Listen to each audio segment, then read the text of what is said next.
वद्भक्त विश्ववंदनीय संत श्रेष्ठ जगत जननी ज्ञानोबाराय यांच्या हरिपाठामधील 7व्या क्रमांकाचा हा अभंग असून या प्रस्तुत अभंगामधून संत श्रेष्ठ ज्ञानोबाराय जे हरीचा पाठ करत नाहीत त्यांची निंदा करतात, निर्भत्सना करतात। विठ्ठल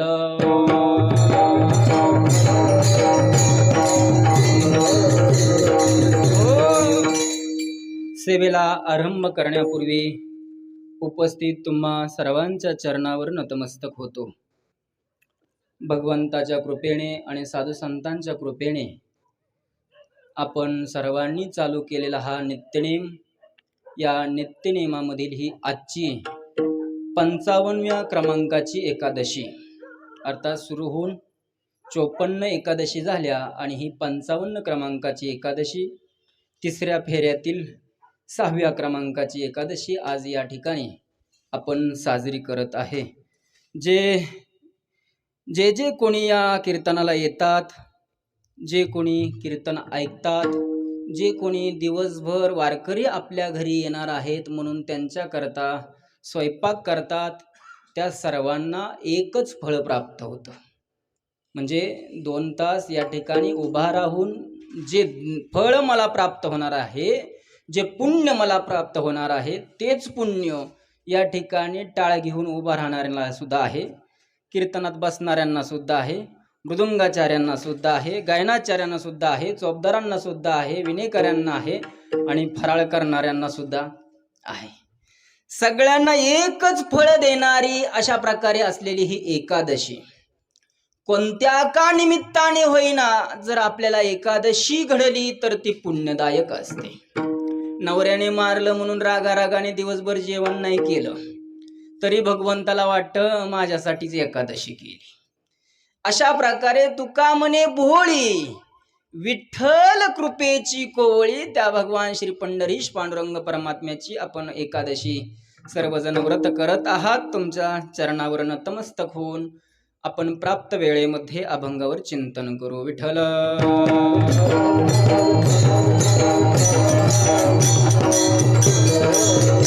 पुंडलिक श्री ज्ञानदेव पंढरीनाथ भगवान माऊली ज्ञानेश्वर विठ्ठला विठ्ठला विठ्ठला विठ्ठला माऊली ज्ञानोबाराय जगाकडे पाहतात आणि ज्ञानोबारायांचा माऊलीपणा जागृत होतो। ज्ञानोबारायांनी विचार केला, आतापर्यंत केलेली ज्ञानेश्वरी, आतापर्यंत निर्माण केलेला अमृत अनुभव, आतापर्यंत ज्याचं लेखन केलं ती चांगदेव 65 गाथा गवळणी, हे सर्वसामान्य लोकांकरता नाही, सर्वसामान्य लोकांना कळावं आणि सर्वसामान्य लोकांची सुद्धा मोक्ष प्राप्तीमध्ये प्रवृत्ती व्हावी या तळतळीने ज्ञानोबारायांनी जी रचना केली ती रचना म्हणजे हरिपाठ। सर्वसामान्यापर्यंत जो ग्रंथ पोचला तो म्हणजे हरिपाठ। ज्ञानोबारायांनी संपूर्ण जगाला एक सुलभ आणि सुगम उपाय सांगितला। हरिमुखे म्हणा, हरिमुखे म्हणा, हरिमुखे म्हणा, हरिमुखे म्हणा, पुण्याची गणना कोण करी, मुखाने तुम्ही हरी म्हणा, मुखाने तुम्ही हरी म्हणा, अशा प्रकारे सुगम उपाय ज्ञानोबारायांनी सांगितला। परंतु ज्ञानोबाराय ओळखून होते, जग आहे जग, फायद्याशिवाय कोणतंच कार्य करत नाही। मूर्ख मनुष्य सुद्धा काहीतरी फायदा असेल तर काम करतो। शास्त्रकार सांगतात, मंदोपी न प्रवर्तते, मंद म्हणजे मूर्ख, मंद म्हणजे ज्याचं डोकं जाग्यावर नाही, जो शहाणा नाही असा व्यक्ती सुद्धा न प्रवर्तते, कोणत्याच कामामध्ये प्रवृत्त होत नाही। लहान लेकराला घरातल्या जर म्हटलं ना थोडं तांब्या भरून आण बरं, ते म्हणतो नाही जाणार, खेळत असतं, खेळण्यामध्ये दंग असतं. त्याला जर म्हटलं ना तुला चॉकलेट देतो, चॉकलेट देतो असं म्हटलं की पळतच जातं. दिलं नाही अजून, फक्त देतो हे आश्वासन दिलं. लहान मुलं सुद्धा फळाची अपेक्षा करून कार्य करतात. ज्ञानोबरांच्या लक्षात आलं हे हा तर समाज आहे, सगळा समाज स्वार्थापोटी पळतोय, का हरी हरी म्हणेल तो. म्हणून ज्ञानोबरांनी संपूर्ण जगताला हरी हरी म्हटल्यानंतर काय फळ प्राप्त होतं हे फळ पहिल्यापासूनच सांगितलं. तेणे मुक्ती चारी साधी येल्या. जे हरी हरी म्हणतील त्यांना सायुज्यता, सलोकता, समीपता आणि स्वरूपता या 4 मोक्ष प्राप्त होतील. याच्याकरता हरी म्हणा. तुम्ही हरी म्हटला की तुम्हाला जे पुण्य प्राप्त होईल त्या पुण्याची गणना कोण करी, कोण सुद्धा करू शकणार नाही. याच्याकरता तुम्हाला संसार सोडावा लागणार नाही. मी अर्थ सांगतोय, तुमच्या प्रमाण लक्षात येईल. संसार सोडण्याची गरज नाही. मुखाने जिव्हेने हरी हरी म्हणा असं वेदशास्त्र हात वर करून सांगतात. त्यावेळेला लोक म्हटले ज्ञानोबराय काय असा पुरावा आहे का ज्यांनी हरी हरी म्हटलं आणि त्यांना कोणता तरी मोक्ष प्राप्त झाला. ज्ञानोबराय म्हणतात व्यास महर्षींनी महाभारतामध्ये सांगितलंय ना, राणा द्वारकेचा आहे, राजा द्वारकेचा आहे, पण तो राहतोय पांडवा घरी. ही त्यांची समीपता मुक्ती हरिमुखे म्हणा याने प्राप्त झाली. लोकांनी पुन्हा प्रश्न केला. दुसऱ्या अभंगावर आता पाठांतर असणाऱ्यांना लक्षात येते. लोकांनी प्रश्न केला, महाराज तुम्ही सांगताय म्हणून आम्ही ऐकू. अरे बाबा मी नाही सांगत, वेदशास्त्र सांगतात ठीक आहे, पण करतात का नाही. कारण बहुतेक लोकांना फक्त सांगायची सवय असते. असं करू नका, तसं करू नका, हे करू नका, ते करा, पण स्वतः वैयक्तिक जीवनात काय नाही. जगा सांगे ब्रह्मज्ञान, स्वतः कोरडे पाषाण. जगाला सांगायचं हो चांगलं नसतं व्यसन, त्याला पुरत नाही 2-2 पुड्या. हे काय आहे, लोकांना सांगितलं जातंय तसं आहे का. ज्ञानोबाराय म्हटले 4 वेद, 6 शास्त्र आणि 18 पुराणे हे हरीलाच गातात. नसतं सांगतात असं नाही, गातात, पण त्याच्यामध्ये भरपूर वर्णन केलंय. त्यावेळेला ज्ञानोबारायने सांगितलं ज्याप्रमाणे मंथन केल्यानंतर त्या मंथनामधून आपण ताक सोडून देतो आणि काय घेतो, लोणी घेतो. ज्याप्रमाणे लोणी घेतोय तैसे घे अनंता, तसं तू त्या देवाचा स्वीकार कर, बाकीच्या कथा सोडून दे. बाकीच्या मध्ये जर तू तुझं मन गुंतवलं तर तुला दुःखाशिवाय काय प्राप्त होणार नाही. मी हरीचा पाठ करतोय म्हणून भरला घनदाट हरी दिसे, सर्व ठिकाणी हरी भरलाय, अशा प्रकारे सायुज्यता मुक्ती मला भेटलेले. पुढे ज्ञानोबरांना लोकांनी प्रश्न केला, तुम्ही का जगाचा त्याग करा आणि देवाचा स्वीकार करा असं म्हणता. त्यावेळेला ज्ञानोबरांनी सांगितलं हे संपूर्ण जग त्रिगुण आहे आणि त्रिगुण हे आसार आहे, खोट आहे. खरा परमात्मा आहे, निर्गुण असलेला तो खरा परमात्मा आहे हे कळण्याकरता सारासार विचार हरिपाठ, सार काय असार काय करण्याकरता तुम्ही हरीचा पाठ करा. त्या परमात्म्याचं सगुण निर्गुण स्वरूप जरी असलं तरी त्यामध्ये न गुंता तुम्ही भगवंताची भक्ती करा. भक्ती जर केली तर भगवंत प्राप्त होईल. आम्ही फार इच्छा आहे आमची करण्याची, परंतु नाही होत. काय करायचं, तुम्हाला कसं काय होतं. ज्ञानोबाराय म्हणतात अनंत जन्मोनी पुण्य होय. मी अनंत जन्मामध्ये पुण्य केलं म्हणून मला मुखामध्ये हरीचं नाम येते. तुम्ही म्हणताल हे काय चाललंय महाराजांचं. काय नाही चाललं, मागचं सिंहालोकन चाललंय. जे आतापर्यंत कीर्तनाला नव्हते त्यांच्याकरता हा फायदा आहे. जरा बारकाय नाही का, ठीक आहे. अनंत जन्मोनी पुण्य होय. अनेक जन्माचं पुण्य आहे म्हणून तुमच्या मुखाला देवाचं नाम आलं. आमच्या नाही येत, आम्ही बळजबरीने घेतलं. पण ते बळजबरीनं कसं घ्यायचं, कसंही घेतलं तरी चालेल का. ज्ञानोबाराय म्हटलं नाही, भावे विन भक्ती, भक्ती विन मुक्ती, बळे विन शक्ती बोलू नये. बळ असल्याशिवाय जशी शक्ती बोलायची नाही तसं भाव नसेल तर भक्ती नाही, भक्ती नाही तर मोक्ष सुद्धा नाही. तो देव कसा प्रसन्न होईल याच्याकरता प्रयत्न करायचा. निवांत त्या साधनेमध्ये राहायचं. त्या साधनेमधून विस्कळीतपणा व्हायचा नाही. नाही आता कुठलं आम्हाला जुळतंय म्हणून द्यायचं सोडू, परत दुसरं घ्यायचं. हे कुठलं जुळायला परत तिसरं घ्यायचं. ते आळंदीला गेलेल्या विद्यार्थ्यांचं असंच होतं. सुरुवातीला गेल्यानंतर प्रत्येक जण अशा दृष्टीने गेलेला असतं की आपल्याला इंदुरीकर महाराज व्हायचं. काय व्हायचो? इंदुरीकरच महाराज व्हायचं. जे ते उठलं सुटलं तेच म्हणतं. तिथं जातं थोडा वेळ अभ्यास वगैरे करतं, पण म्हणतं नाही काय कर, आपलं पक्वाचं शिकू, पक्वा शिकू, चांगलं गंभीर महाराजांसारखं, ते गव्हाणे महाराजांसारखं चांगला पक्वाजवाला हो आपण.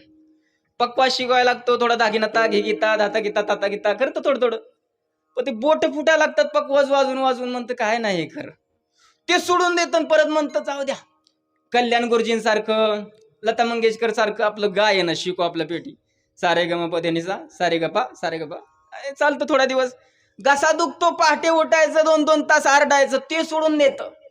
हे काय आहे? मनाची असंगतपणा आहे, मन चंचल आहे.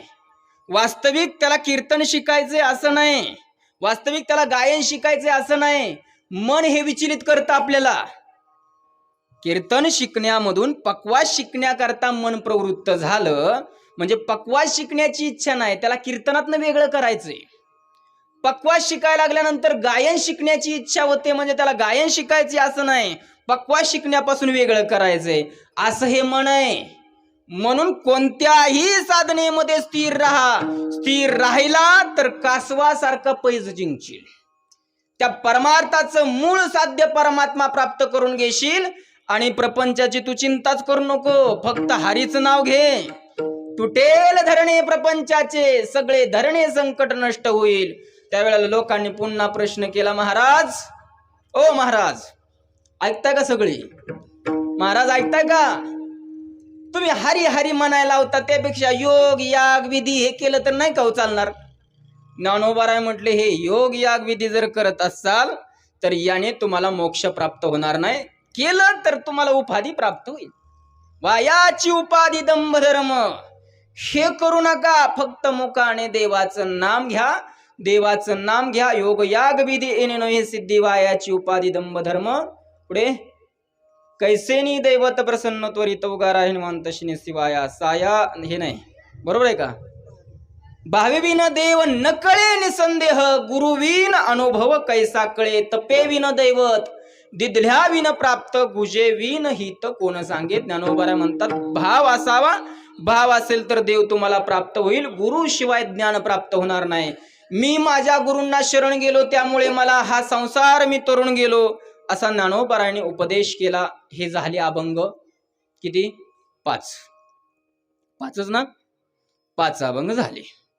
या 5 अभंगामध्ये ज्ञानोबारायने हरिमुखे मना याच्या करता उपदेश केला. आणि जे हरिमुखे मना अशा प्रकारे ऐकल्यानंतर हरी हरी म्हणू लागले, त्यांना काय फायदा झाला याचं उत्तर ज्ञानोबारायने साधुबोध झाला या अभंगामध्ये दिलं. जे हरी हरी म्हणतात त्यांच्यावर साधूचा बोध होतो. आता ते साधूचा बोध कसा होतो, काय होतो, ते आपण मागच्या कीर्तनात पाहिलेलं आहे. जे नव्हते त्यांनी, जे होते त्यांना विचारा, आता मी काय सांगत नाही. साधू बोध झाला नसेल तर युट्यूबवर काही दिवसांनी सुटेल, त्यावेळेला ऐका. हे आपलं दुसरं टिकटॉक अमकं तमकं ऐकण्यापेक्षा हे पाहणं तर चांगलंच आहे. साधू बोध झाला, त्या साधूचा बोध होतो, आणि बोध झाला की सर्व ठिकाणी परमात्मा आहे अशा प्रकारे स्थितीला प्राप्त होतो, आणि देह मी आहे ही स्थिती नष्ट होऊन जाते. अशा प्रकारची अवस्था काय काय प्राप्त होते याचं वर्णन याच्यामध्ये केलं.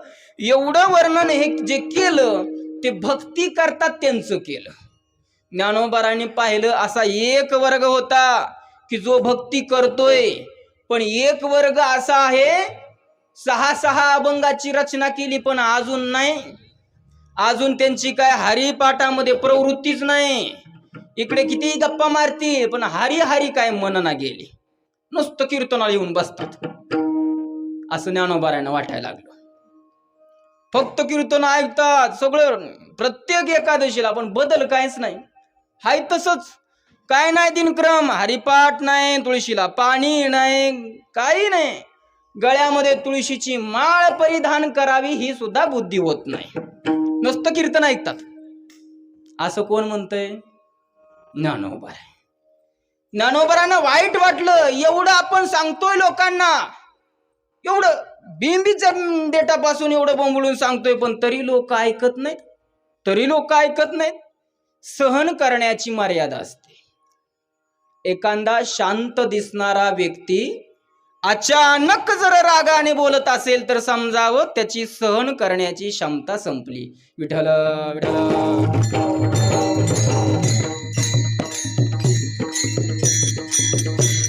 पुंडरीक वरदा हरी विठ्ठल.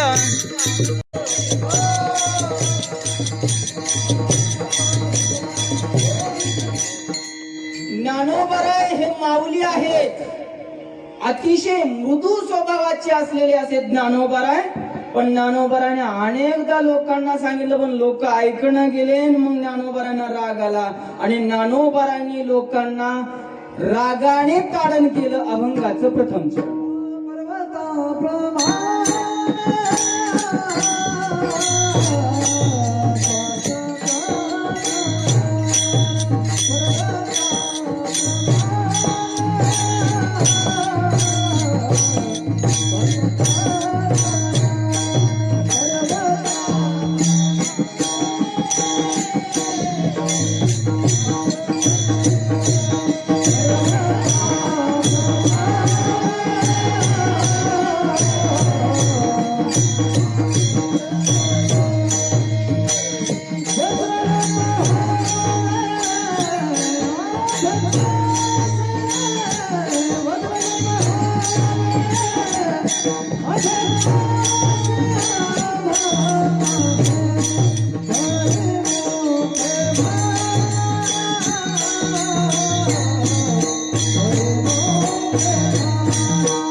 पर्वताप्रमाणे पातक करणे, वज्रलेप होणे अभक्तासी.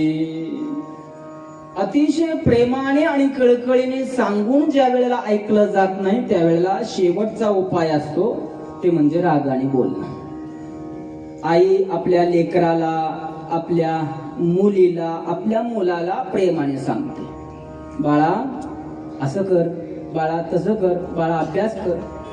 पण बाळाला जर प्रेमाची भाषा नाही कळली तर मग आईकडे रागाची भाषा सुद्धा असते. ज्या वेळेला प्रेमाने सांगून कळत नाही त्यावेळेला पुढचा जी स्टेप असते, पद्धत असते ती म्हणजे रागाने बोलणं. रागाने जरी बोलत असली तरी ज्ञानोबा म्हणतात, मातेच्या कोपी टोकिले स्नेह अति. आईच्या रागामध्ये सुद्धा प्रेम भरलेलं असतं. ज्ञानोबा आई आहेत. ज्ञानोबा लोकांना रागाने बोलू लागले पण त्या रागामध्ये सुद्धा ज्ञानोबारांचं प्रेम असतं. आणि शक्यतो रागाने बोलतात म्हणजे प्रेम आहे म्हणूनच बोलतात. रागाने बोल, आई लेकराला सांगते बाळा अभ्यास कर, नाही ऐकला तर मग आई रागाने सांगते. ते आईचं रागाने सांगणं काय आहे, लेकराविषयी असलेली तळमळ आहे. ज्ञानोबाराने प्रेमाने सांगितलं, ऐकलं नाही, मग शेवटी ज्ञानोबाराने सुद्धा मग हातामध्ये दंड घेतला आणि कडक शब्दात ताडण केलं. कडक शब्दामध्ये ज्ञानोबाराय म्हणतात, पर्वताप्रमाणे पातक करणे, वज्रलेप होणे अभक्तासी. जे भक्ती करतात त्यांच्यावर मात्र साधुबोध झाला, तो नुरुनिया ठेला, ठाईचा मुरला अनुभव, अशी स्थिती त्यांची होते. पण जे भक्ती करत नाही त्यांची काय अवस्था होते. ज्ञानोबाराय म्हणतात, जे भक्ती करत नाही ते काय करतात, पर्वताप्रमाणे पातक करणे. ते पर्वताप्रमाणे, पर्वत म्हणजे काय हो, दगड. हो, पर्वत म्हणजे काय, केवढा असतो पर्वत, हरभरा एवढा. काय हो तुम्ही बोलतच नाही हो, हो नाही काय. पर्वत त्याला म्हटलं जातं, पर्वताच्या पायथ्याशी जाऊन वर जर बघितलं तर डोक्यावरची टोपी खाली पडली पाहिजे, तो पर्वत असतो. अर्थात जिथपर्यंत नजर जाते तिथपर्यंत ज्याचं टोकच दिसत नाही असा उंच असलेला पर्वत, भव्य दिव्य आकाराने व्यापक असलेला असा जो पर्वत आहे. आपल्या शिंगणापूरचा तो डोंगर पर्वत नाही. हिमालयामध्ये जे आहे त्याला पर्वत म्हटलं जातं, पर्वत रांगा. पर्वत म्हणजे अतिशय मोठा. ज्ञानोबाला म्हणतात जे भक्ती करत नाही ते काय करतात? पर्वताप्रमाणे. पर्वताप्रमाणे म्हणजे पर्वतासारखं पातक करणे. पातक म्हणजे पाप. पाप करतात. पाप पाप करतात. कोण करतात? जे भक्ती करत नाही ते पर्वताप्रमाणे पाप करतात. विठ्ठल.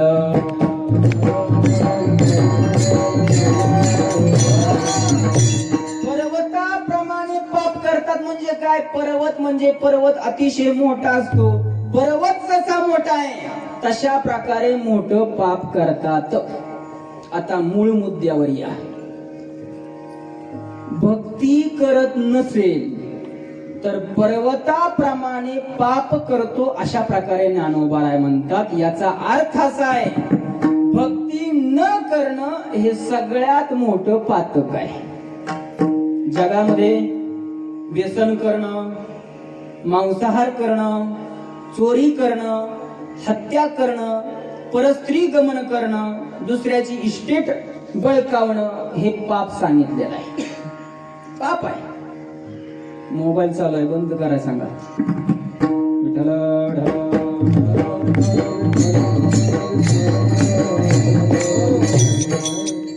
मोबाईलचा आवाज येतोय पुढे. कुणी मोबाईल चालू केलाय? पर्वताप्रमाणे पातक करणे. आपला विषय चाललाय मद्यपान करणं, चोरी करणं हे पाप आहे. पण हे पाप 2 नंबरचं आहे. हे पाप 2 नंबरचं पाप आहे. 1 नंबरचं पाप आहे भक्ती न करणं. भक्ती न करणं हे 1 नंबरचं पाप आहे. एखादा व्यक्ती चोरी करत नसेल, ठीक आहे, हत्या करत नसेल, परस्त्री गमन करत नसेल, काही सुद्धा करत नाही, अगदी सुपारीचं सुद्धा व्यसन नाही, म्हणजे काय? पाप करत नाही. पण भक्ती जरी करत नसला तरी सुद्धा तो सर्वात मोठं पाप करतोय. कारण भक्ती करण्याकरता देवाने आपल्याला हा देह दिलेला आहे.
गोमटा असलेला हा देह भजन करण्याकरता दिलाय. भोजना गोमटा नाही. याचा अर्थ भोजन करायचं नाही असं नाही. भोजन केलंच पाहिजे, त्यात काय संशय. परंतु त्याच्याकरता नाही. हे बाकीचे कार्य करावे त्यात काही संशय नाही, परंतु अगोदर भजन करावं. राम राम मना आधी. काय प्रमाण आहे वासुदेवामध्ये? राम राम स्मरा आधी. तर आधी शब्द आहे. आधी आरंभी आवडी आदरे आले नाम. आरंभी भगवंताचं नाम घेतलं पाहिजे. म्हणजे बाकीची कामं सगळी बाजूला सोडायची आणि अगोदर राम राम म्हणायचं. दिवसाच्या आरंभी देवाचं नाव घेऊन दिवसाला सुरुवात करावी. याच्या व्यतिरिक्त याला नाही. उशालाच असते ती काढायची, त्यांनी सुरुवात होते. असं नका करू. भगवंताचं नाम चिंतन घेऊन आपण अशा ठिकाणी झोपा की त्या ठिकाणी उठल्यानंतर पहिल्यांदा आपल्याला देवाचा फोटो दिसेल. उठल्या बरोबर मुखामध्ये आपला जे आराध्य दैवत आहे त्यांचं नाम मुखामध्ये येऊ द्या आणि झोपतानाही देवाचं रूप पाहून झोपा आणि देवाचं नाम घेऊन झोपा. कोण जाणे उद्याचा दिवस आपण बघतोय की नाही, आणि कोण जाणे आपण आता झोपतोय की नाही रात्री. रात्री झोपलेला व्यक्ती सकाळी उठेल का नाही याचा भरोसा नाही, आणि सकाळी उठलेला मनुष्य रात्री झोपेल का नाही. झोपला तर कायमचा झोपेल, पण नाही सांगता येत. त्यामुळे देवाने अनमोल असा हा दिलेला देह भगवंताच्या भक्तीमध्ये विलीन करणं हे सार्थकता आहे. याच्या व्यतिरिक्त जर भक्ती करत नसेल तर ज्ञानोबराय म्हणतात, तो जरी दुसरं काही पाप करत नसला तरी सुद्धा भक्ती नाही ना करत तर पर्वताप्रमाणे पातक करणे, तो पर्वताप्रमाणे पाप करतोय पाप. त्याचं कारण देवाने हा देह भगवत भक्ती करता दिलेला आहे, आणि जे ज्याच्या करता दिलं जातं त्याचा त्याच्या करता वापर जर न करत नसेल तर ते अयोग्य आहे. विठ्ठल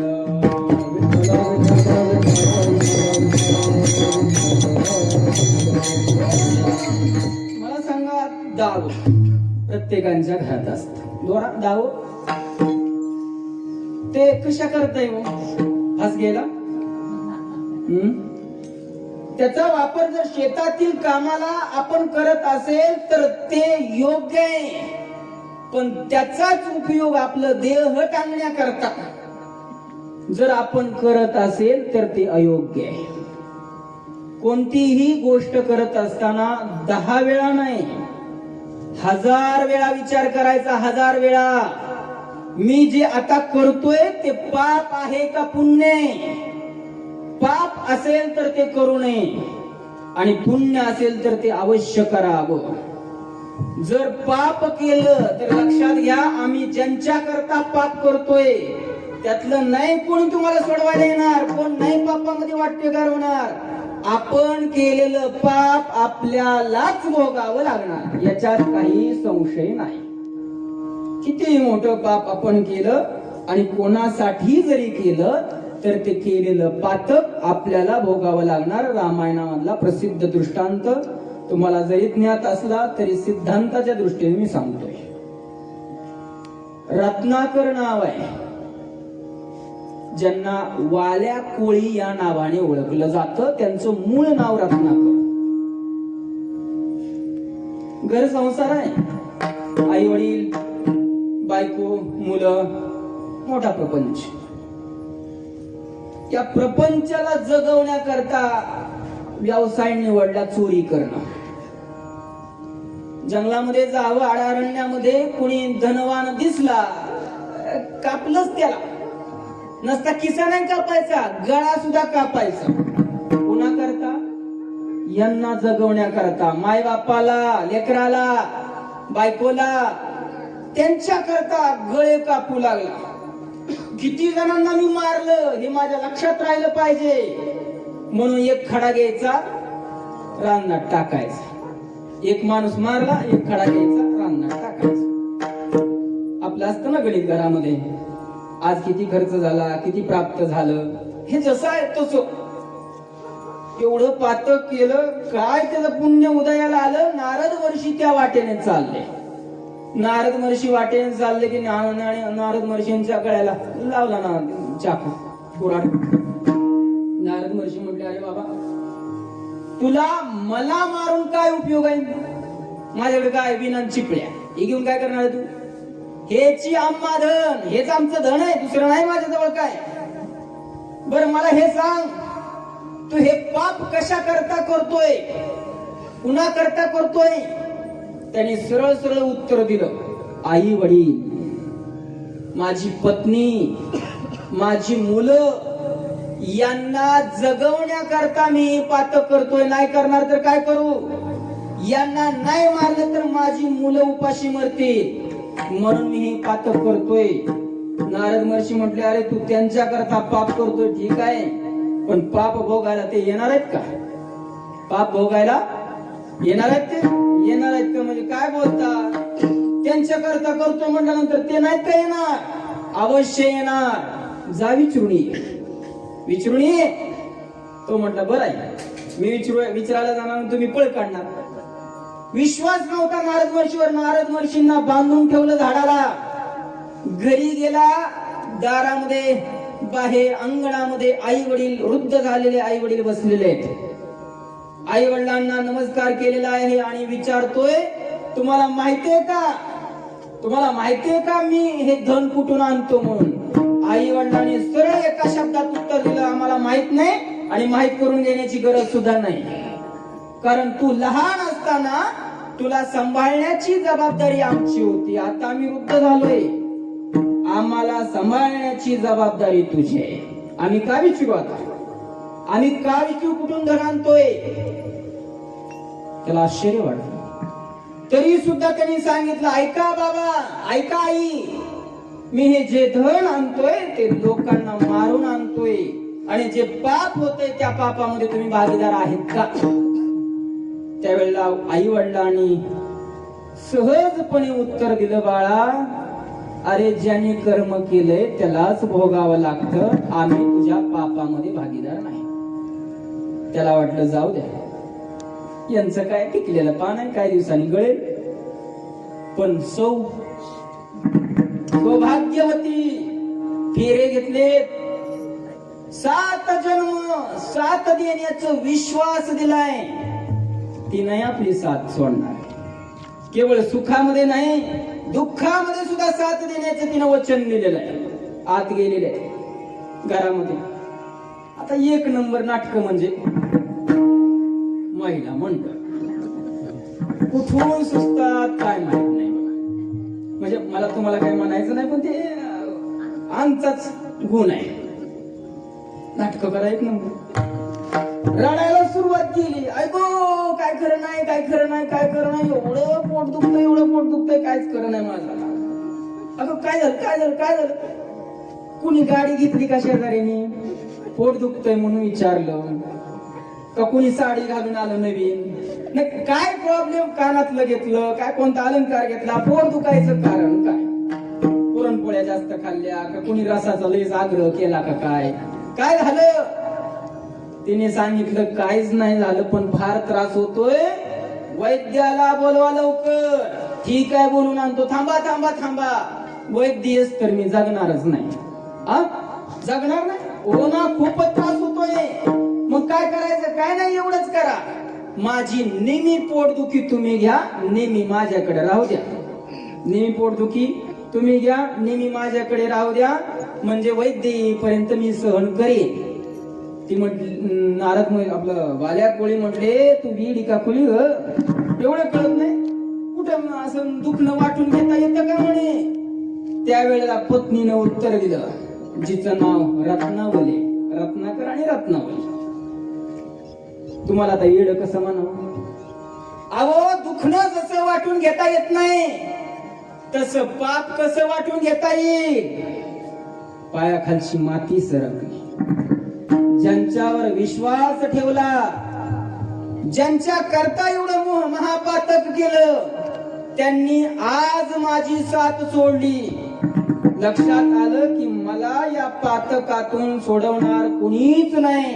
सोडवणार फक्त नारद महर्षी. नारद महर्षींना शरण गेले आणि नारद महर्षींनी राम नामाचा सुगम उपाय सांगितला. ते राम नाम एवढं घेतलं की पापी म्हणून ज्यांचा उल्लेख केला जात होता ते पुण्यवान झाले आणि त्याच वाळ्या कोळ्याचा वाल्मिक ऋषी झाले. आणि त्या वाल्मिक ऋषींनी जे लेखन केलं त्याप्रमाणे देवाला राहावं लागलं. देव स्वतः म्हणतात, बोलीला वाल्मिक तैसाची करीन. ही स्थिती प्राप्त झाली, पण ही स्थिती नामाने प्राप्त झाली. त्यापूर्वीची आपल्याला कथा बघायची. पातक, आपण केलेलं पाप हे आपल्यालाच भोगावं लागतं. म्हणून आपल्या बायको करता, आपल्या मुलाबाळांकरता, आपल्या आईवडिलांकरता कृपा करून पाप नका करू. 1000 वेळा विचार करा कोणत्याही गोष्टीचा. आम्ही जे करतोय ते पुण्यदायक आहे का पापदायक आहे? पापदायक असेल तर त्यामध्ये आपलं कल्याण आहे असं जरी वाटत असेल तरी कुत्र्याच्या विष्ठेप्रमाणे त्याचा त्याग करावा.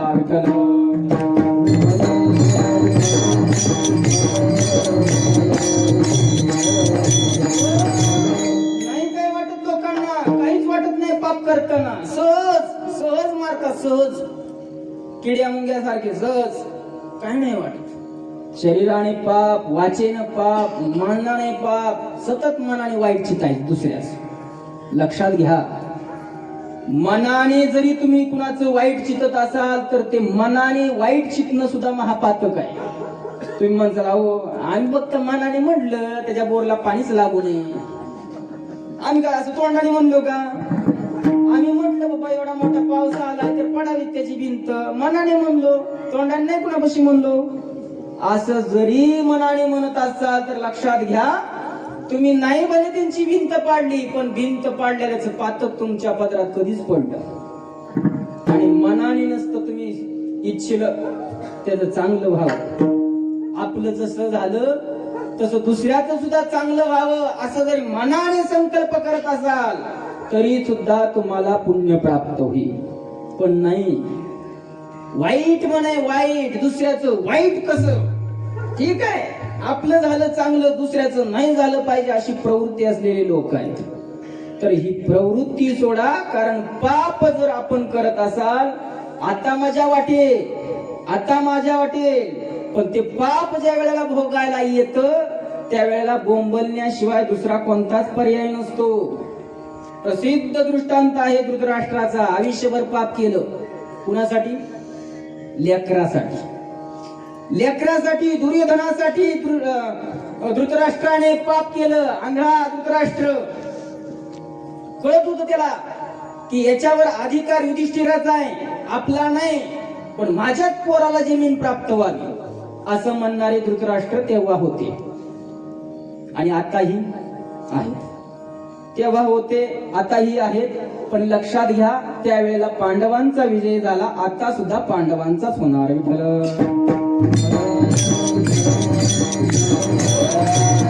महाभारत तेव्हाही आहे आणि आताही आहे, त्याच्यात काहीच बदल नाही. धृतराष्ट्राने आयुष्यभर लेकरा करता पाप केलं. भीमदादाच्या अन्नामध्ये विष मिसळलं आहे हे धृतराष्ट्राला माहित असताना सुद्धा धृतराष्ट्राने विरोध केला नाही. धृतराष्ट्राच्या आज्ञेनेच लक्षागृह बांधलं होतं पांडवांना जाळण्याकरता.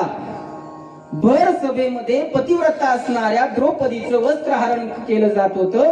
धृतराष्ट्र जरी आंधळा असला तरी कानाने बहिरा नव्हता, ऐकायला येत होतं काय चाललंय, पण तरी सुद्धा वस्त्रहरण जे चालू होतं ते थांबवलं नाही. एवढं महापातक करणारा असा धृतराष्ट्र, 100 लेकर, पण एक सुद्धा लेकरू राहिलं नाही. सगळे मेले, सगळे. आणि सगळे मेल्यानंतर सांभाळ त्यांनी केला ज्यांनी मारलं होतं. युधिष्ठिराने, भीमाने रोज यायचं, रात्री एका एका पोराची कहाणी सांगायची, याला असं मारलं त्याला तसं मारलं. कुणाजवळ? धृतराष्ट्राच्या जवळ. म्हणजे बापाने ऐकायचं माझ्या पोराला कसं मारलं याची भाषा. डेटाळच काढलं, लय तडपडत होत ते दुशासन, लय तडपडत होतं, पण नाही ऐकलं मी. त्याचं डेटाळच बाहेर काढलं, असं रक्त काढलं, कान तोडला, पाय तोडला, हात तोडला. असल्या भाषा. जन्म देणाऱ्या बापाला रोज एक कहाणी याची रंगून तेल मीठ लावून कसं वाटत असेल? रात्री 8 वाजता जे सुरू व्हायचं ते 2 वाजेपर्यंत भीमाचा कार्यक्रम चालायचा. भीमदादा 3 वाजता जे झोपायचे, दुपारी 12 वाजता निवांत उठायचे, परत आंघोळ पांघोळ करायचे, जेवण करायचे, तोपर्यंत रात्रीचा प्रवचनाचा टाइम व्हायचा. येऊन बसायचे, झोप नाही. 100 पोरांच्या कथा ऐकायला 100 दिवस जातील. त्याला वाटलं त्यापेक्षा नकोच इथं राहायला, अर्धरात्रीच राज्य सोडलेलं आहे. असा धृतराष्ट्र होता की भगवान श्रीकृष्ण त्यांच्या पुढे नमस्कार करत होते. असा धृतराष्ट्र वन वन वन फिरू लागला. जंगलात गेलेला आंधळा आहे, दिसत नाही. जंगलाला वनवा लागला. आंधळ्या माणसाला वनवा लागल्यानंतर काय अवस्था होईल? जंगलाला वनवा लागला, अग्नी लागलाय, पण कुठं पळावंच कळना.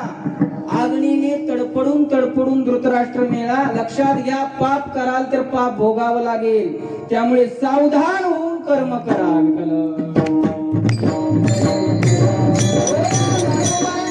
भक्ती नाही करणी केली तर भक्ती न करता जगणं हे पर्वताप्रमाणे पातक करणे. भक्ती न करणारा व्यक्ती हा जगतच नाही. मग काय करतो? तो पातक करतो. पर्वताप्रमाणे पातक करणे, तो फक्त पाप करतो, पाप, दुसरं काहीच करत नाही. त्यामुळे आपण आपल्या जीवनामध्ये आपला दिवसाचा दिनक्रम असा बनवावा की या दिनक्रमामध्ये आपण भक्तीशिवाय दुसरं काहीच करू नये. मी हा उपदेश नक्कीच तुम्हाला करत नाही. माझं नेहमीच हे वाक्य असतं, माझं कीर्तन हे लोकांकरता नसतंच. माझं कीर्तन हे माझ्या मनाकरता असतं. फक्त तुम्हाला निमित्त ठेवून मी सांगत असतो. तुम्हाला ऐकायचं असलं ऐका, नाही तर राहू द्या, मी माझ्यासाठीच कीर्तन चाललंय हो. पण हे मात्र निश्चित आहे की आपला दिनक्रम हा भक्ती संपन्न झाला पाहिजे. कसा करायचा याचा थोडासा आराखडा मी तुम्हाला सांगतो. 100तल्या एका माणसाने जरी माझं ऐकलं तरी आतापर्यंत केलेलं कीर्तन माझं सफल होऊन जाईल. आपण जेव्हा केव्हा उठत असेल, आता काही सूर्यवंशी असतात. सूर्यवंशी म्हणजे सूर्य डोक्यावर आल्यानंतर उठले जातात. शक्यतो सूर्य उदयाच्या अगोदर उठावं. मनुष्य हा एकमेव असा प्राणी आहे की जो सूर्य उदयाला आल्यानंतर उठतो. बाकी सगळे पशु पक्षी कोंबड्या सहित सूर्य उदयाच्या अगोदर उठतात. चिव चिव चिव चिव चिमणे वगैरे चालू असतं त्यांचं. मनुष्य मात्र उशिरा झोपतो आणि उशिरा उठतो. असं नाही झालं पाहिजे. सूर्य उदयाच्या अगोदर उठावं. उठल्यानंतर भगवंताचं थोडं डोळे झाकून चिंतन करावं. स्नान संध्या करावी. स्नान संध्या करत असताना मी माझं सांगण्याचं तात्पर्य ऐकून घ्या. दिवसातला सगळा क्रम कसा भक्ती करायचा हे विषय चाललाय माझा. सगळ्यात पहिल्यांदा उठल्यानंतर जो दिनक्रम असतो तो शरीराची स्वच्छता. मग टॉयलेटला जाणं असो, अंघोळ करणं असो, ब्रश करणं असो, ही शरीराची स्वच्छता आहे. ही शरीराची स्वच्छता करत असताना ती स्वच्छता करण्यापूर्वी मनामध्ये हा भाव निर्माण करायचा. ऐकता ना सगळे की हे शरीर आहे, हे शरीर टिकण्याकरता मी हे करतोय आणि हे शरीर मला भगवंताच्या भक्ती करता टिकवायचंय. याच्या करता मी आंघोळ करतोय असं म्हणून आंघोळ करा. आंघोळ करणं तुमची भक्ती. लक्षात. आंघोळ करताना असं नाही म्हणायचं थंडे थंडे पाणी से नाना चाहिए, नाना नो आए तो गाना चाहिए. गाणे नाही म्हणायचे. गंगेचे, यमुनेचे व गोदावरी, सरस्वती अशा प्रकारे गंगेचं, नदींची नावं घ्यायची. नाही नदींची नावं घेता येत, एकच फक्त नाव घ्या, गंगा गंगा गंगा. नाही वाटलं बाबा आपल्या बायकोचं नाव आहे कसं घ्यावं. चंद्रभागा चंद्रभागा म्हणा. जी वाटेल त्या नदीचं नाव घ्या. तुम्ही ज्या नदीचं नाव घ्याचाल त्या नदीमध्ये तुम्हाला स्नान केलेल्याचं पुण्य प्राप्त होईल. झालं का. आंघोळ करणं भक्ती झाली. आंघोळ झाल्यानंतर आता सगळ्यात पहिल्यांदा तुम्ही ज्याच्या समोर येता त्याचं नाव आहे आरसा. आरसा. तुम्ही म्हणसाल आता आरशात बघणं, गन पावडर करणं ही कशी काय भक्ती होईल हो. ही का भक्ती आहे का. हो भक्ती होईल. मानसिकता बदला भक्ती होते. मी जसं करतोय तसं सांगतोय. देवाच्या आपलं आरशाच्या समोर यायचं. तेल लावायचं जे असेल ते तिरंगवी लावत असेल लावा, पांढर लावत असेल लावा, नसेल आवश्यकता तर कशाला लावता. देवाने दिलं असलं रूप तर गंध लावा. आणि ते लावत असताना केवळ एकदा मनामध्ये म्हणा, मी जे नटतोय ते लोकांकरता नाही, देवा करता. काय. जशा गोपिका भगवान श्रीकृष्णांना मी चांगली वाटावी याच्या करता नटत होत्या, तसं मी जे नटतोय ते देवाने मला चांगलं म्हणावं, देवा करता मी नटते, मी नटतोय अशी भावना ठेवून तुम्ही केलेले गन पावडर, फेरंगवली लावणं हे सुद्धा तुमची भक्ती होती. पुढे आहे देवपूजा. देवपूजा करणं हा घरातील प्रत्येक व्यक्तीचा नेम असावा. भले का घरातील एकच व्यक्ती देवारातले देवपूजा करत असेल, पण आपण काहीतरी स्तोत्र, नामस्मरण, काहीतरी 15 मिनिटं तरी कमीत कमी वेळ देऊन भगवंताचं चिंतन करावं. ते झाल्यानंतर शुद्ध पाणी घ्यावं आणि तुळशीला पाणी पहिल्यांदा वाहावं. तुळशीला पाणी न वाहता जर तुम्ही जेवण करत असाल तर लक्षात घ्या, तुम्ही जेवण नाही करत, तुम्ही कुत्र्याची विष्ठा खाताय. तुम्ही म्हणसाल काय बोलता महाराज, चपाती असेल चपाती दिसायला, पण विष्ठा खाली आपलं मान आहे ते. भले का तुमच्या गळ्यात माळ नसे ना, पण तरी सुद्धा तुळशीला पाणी नित्यने माने घातलंच पाहिजे. आणि ज्या घरासमोर तुळशी नसेल, तुळशी वृंदावन नसेल, तुळशीचं झाड नसेल त्या घरातलं पाणी सुद्धा पिऊ नका. तुळशीला पाणी घालावं. तुळशीला पाणी घातल्यानंतर बस बस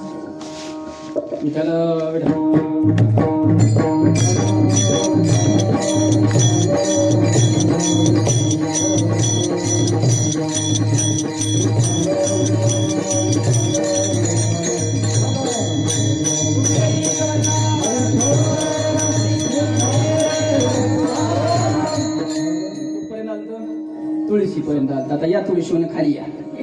इथपर्यंत भक्ती झाली. नंतर पहिल्यांदा असतं काही ज्यांना व्यसन आहे चहाचं, त्यांचा चहाच्या फुरक्या असतात. ज्यांना नाश्त्याची सवय असते त्यांचा नाश्ता असतो.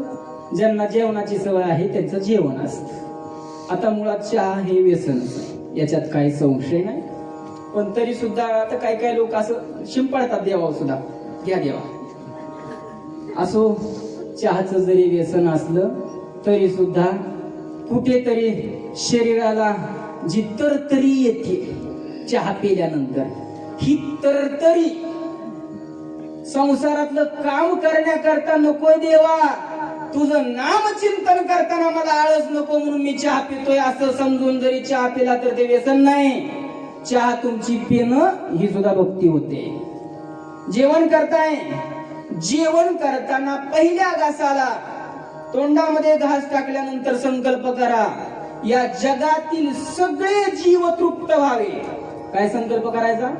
या जगातील सगळे जीव तृप्त व्हावे. तृप्त व्हावेत म्हणजे या जगातले सगळे जीव पोट भरून जेवावेत, कोणी सुद्धा उपाशी राहू नये असं म्हणून फक्त तुम्ही जेवणातला पहिला घास खा. तुम्ही संपूर्ण जगाला पंगत दिल्याचं तुम्हाला पुण्य प्राप्त होईल. येते का लक्षात? फक्त मनामध्ये संकल्प करा की सगळे जग तृप्त व्हावे, कुणी सुद्धा उपाशी झोपू नये, किड्या मुंग्या सहित ब्रह्मदेवापर्यंत सगळे तृप्त व्हावेत असा संकल्प करून जर तुम्ही देवाचं नाम घेत घेत जर जेवण करत असाल तर जेवण करणं ही सुद्धा तुमची भक्ती ठरेल. जेवण करताना बोलू नये. जेवण करताना टीव्ही बघत, पिक्चर बघत, नटीकडे बघत जेवण करू नये. जेवण करत असताना घरामध्ये वाद विवाद भांडणं हे करत असताना जेवण करू नये. जेवण करणं म्हणजे पोट भरणं नाही, उदर भरण नव्हे. ज्यानी जे यज्ञ कर्म, श्लोक आहे, वदनी कवळ घेता. वदनी म्हणजे हातामध्ये, कवळ म्हणजे घास. वदनी कवळ घेता नाम घ्या श्रीहरीचे, सहज हवन होते. सहज म्हणजे सहजपणे हवन म्हणजे यज्ञ होत. पुढे काय? जाणीजे यज्ञ कर्म, जाणीजे यज्ञ कर्म, तेच उदर भरण नव्हे. जाणीजे यज्ञ कर्म, उदर भरण नाही, पोट भरण्याकरता नाही, तर हे यज्ञ आहे असं समजून जर आपण जेवण करत असाल तर ते जेवण करणं सुद्धा भक्ती होते. आता तुम्ही जर म्हणसाल महाराज आता तुमच्यासारखं आम्हाला मन जुळल का हो, खूपच गप जेवायचं, उपाशी राहावं लागेल. तुमचा काय अनुभव आहे? माझा बी तसाच आहे. काय काय ठिकाणी उपाशी राहावं लागतं, काय काय ठिकाणी एवढं दिलं जातं की वाटतं आता 4 दिवस नको जेवायला. महाराजाचं मौन आहे, महाराजांचं बी नाही, महाराजाचं मौन आहे. वाडा महाराजाला वाडा वाडा म्हणून आई भाऊ मी काय खायला नाही भेटत. वाडा वाडा आमचं प्रेम आहे. तुमचं प्रेम जाळ तिकडं, पण मला तिकडं 2 दिवस झोपावं लागेल ना. विनाकारण जास्त खाल्ल्यानंतर जेवताना बोलू नये. पण जेवताना अखंड न बोलण्याचा नियम जर जुळत नसेल तर पहिल्या 5 घासाला बोलू नये. पहिल्या 5 घासाला बोलू नये. पहिल्या घासाला सगळा जग तृप्त व्हावेत अशा प्रकारे संकल्प करायचा. बाकीच्या 4 घासाला देवाचं चिंतन करत करत जेवण करायचं. आणि शक्य जर झालंच तर संपूर्ण जेवण होईपर्यंत घरामध्ये एकत्रित जेवण करायला बसत असाल, मोबाईल काढायचा, कीर्तन लावायचं आणि कीर्तन ऐकत ऐकत सगळ्यांनी जेवण करायचं. इकडच्या कुंटावळ्या काढा, तिकडचं हे करा, असलं जेवताना कशाला? देवाचं चिंतन करत करत जर तुम्ही जेवण करत असाल तर जेवण करणं सुद्धा तुमची भक्ती ठरेल. विठ्ठल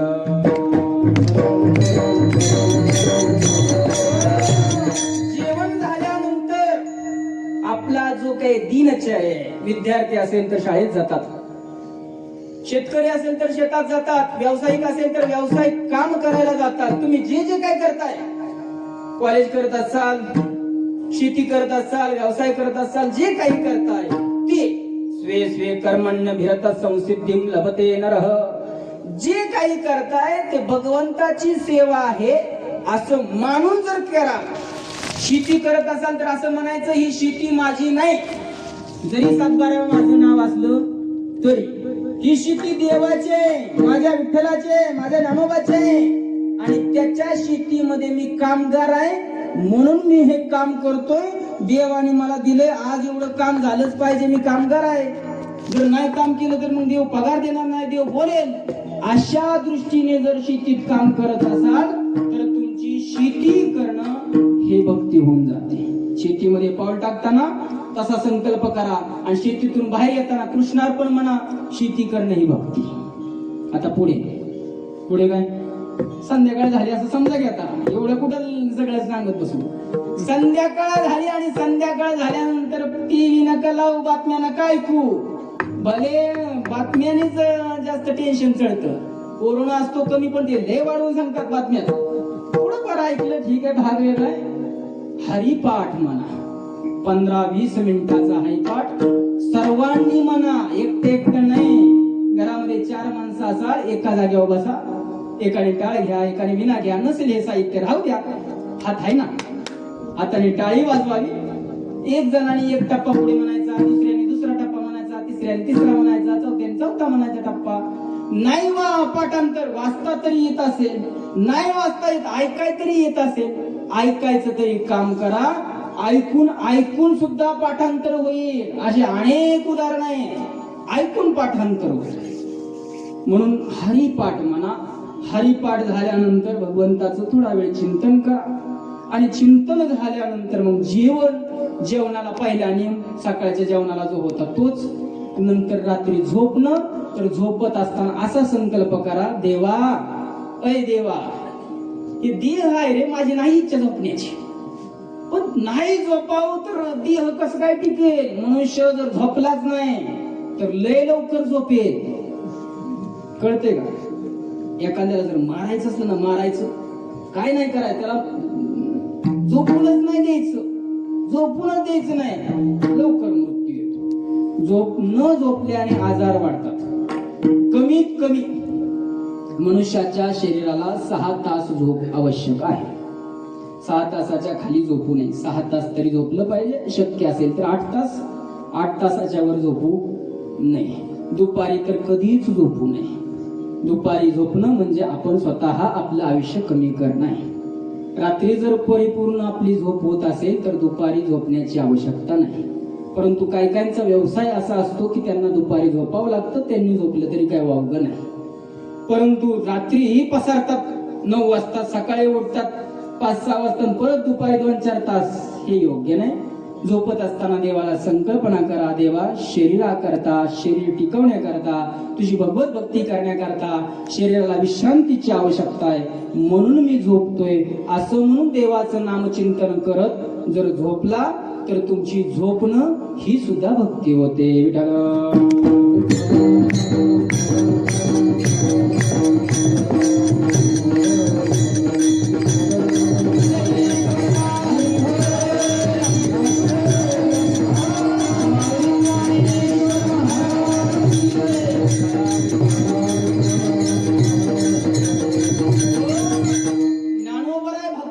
वर्णन करत असताना 18व्या अध्यायामध्ये म्हणतात, तो बोले ते स्तवन, तो देखे ते दर्शन, अद्वयाम जगमन, तो चाले तोची.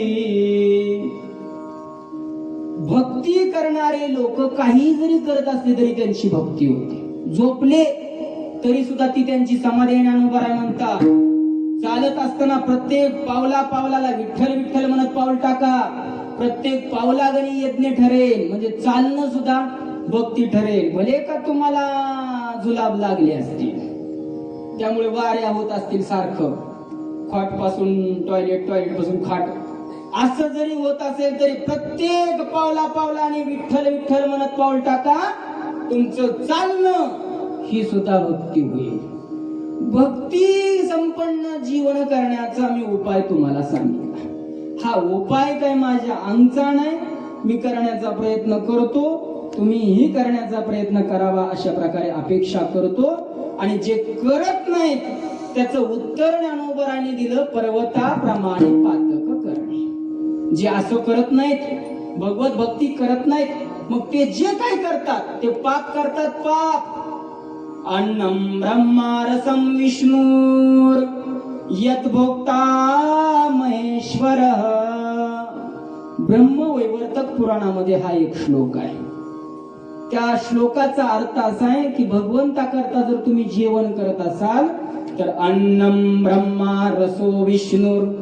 अन्न हे ब्रह्म आहे, रस म्हणजे पाणी हे विष्णू आहे, आणि यत भोक्ता महेश्वर, आपण स्वतः महेश्वर म्हणजे भगवान शंकराचं स्वरूप आहे.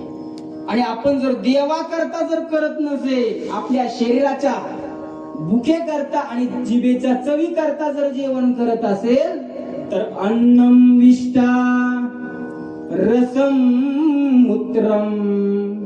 अन्न ही विष्टा आहे आणि रस म्हणजे पाणी ही लघवे लघवी.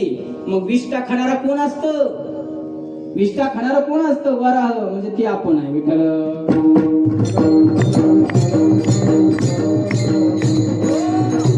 पर्वताप्रमाणे पातक करणे. भगवंताच्या भक्ती व्यतिरिक्त गेलेला जीवन हे पर्वताप्रमाणे पातक करण्याप्रमाणे आहे. आणि त्यांनी केलेलं पाप हे कसं आहे? वज्रलेप होणे अभक्तासी. वज्रलेप होणे अभक्तासी. अशा अभक्ताला म्हणजे भक्ती न करणाऱ्याला काय होतं? ते पाप वज्रलेप होत. वज्रलेप म्हणजे वज्र नावाचं शस्त्र आहे इंद्राच्या हातात. त्या शस्त्राची ताकद असेल, त्यांनी जर पर्वतावर वार केला तर त्या पर्वताचं पीठच होतं. त्या पर्वताचं पीठ होतं. पण त्या वज्राला मात्र काहीच होत नाही. वज्र हे कधीच तुटत नाही. दधीची ऋषींच्या हाडापासून तयार केलेलं असं वज्र, ते वज्र जसं तुटत नाही तसं ज्ञानोबराय म्हणतात भगवंताची भक्ती न करता जीवन जगणं हे पाप आहे. ते पाप वज्रलेपे भविष्यती, कधीच नष्ट होत नाही. अभक्ता करता ते वज्रलेप होऊन जात. असे जे अभक्त आहेत त्या अभक्ताची ताडण पुढच्या दुसऱ्या चरणामध्ये करा.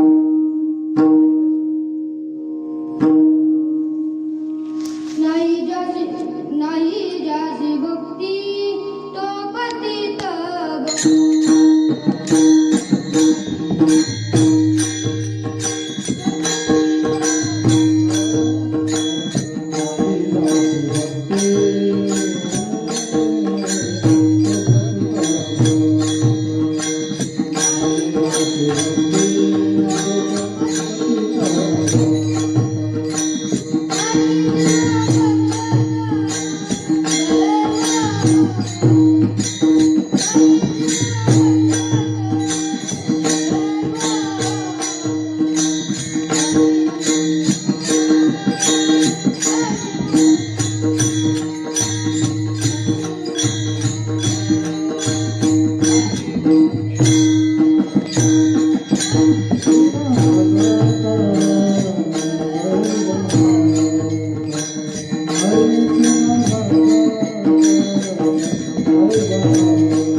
पतित अभक्त हरिसिंह भजसी दैवत.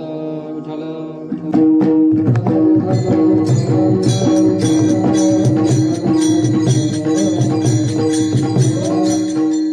ज्ञानोबराय जे भक्ती करत नाही त्यांचं ताडण करतात.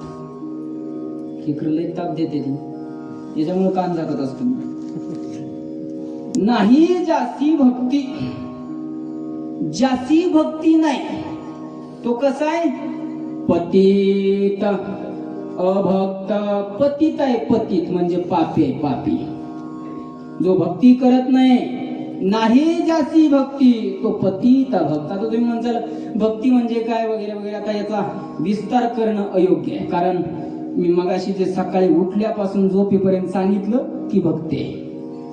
भगवंता करता केलेली जी काही क्रिया आहे ती क्रिया